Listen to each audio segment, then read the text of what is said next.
என்னென்ன இருக்குன்னு ஃபர்ஸ்ட் தெரிஞ்சுக்கோங்க. இதுல வந்து பாத்தீங்கன்னா ஒரு 3 வகையான தேனி தான் இருக்கு. 3 வகை தேனி, 3 வகையான தேனி இது உள்ள இருக்கு. ஒன்னு வந்து என்னன்னா ஒர்க்கர் பீஸ், வேலைக்கார தேனி. ஆமா, வேலைக்கார தேனின்னு சொல்லுவாங்க. இதுல இன்னொன்னு ஆண் தேனி. ஆண் தேனி வந்து பாத்தீங்கன்னா இந்த கூட்டத்துல ஒரு 100ல இருந்து 150 தான் இருக்கும். 150 தான் இருக்கும்.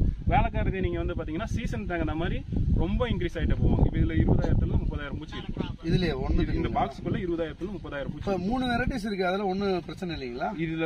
இதுல வந்து பாத்தீங்க அப்படின்னா இந்த ஒர்க்கர் பீஸ் இருக்காங்க இல்லீங்களா, இவங்க ஒருத்தர். வேலைக்கார தேனிங்கன்றது இவங்க ஒருத்தர். பிளஸ் ஆண் தேனி. இதுல எல்லாமே ஹோல் கண்ட்ரோல் யாருன்னு கேட்டீங்க அப்படின்னா ராணி தேனி தான். இந்த கூட்டத்துல இவ்வளவு பூச்சி இருந்தாலும் இந்த பக்கம் இருக்கு, இவ்வளவு பூச்சி இருந்தாலுமே இதுங்களுக்கு எல்லாமே ஆர்டர் கொடுக்கறது ஒரே ஒரு பூச்சி மட்டும், ராணி தான். அது செய்ய அது பண்ணாத. ராணி இந்த பாக்ஸ்ல இல்ல அப்படின்னா அந்த பூச்சிங்க எல்லாமே கொலாப்ஸ் ஆயிடும். இருக்காது, எல்லாமே கொலாப்ஸ் ஆயிடும். அதுங்களுக்கு என்ன ஒர்க் பண்றதுன்னு தெரியாது. பிளஸ்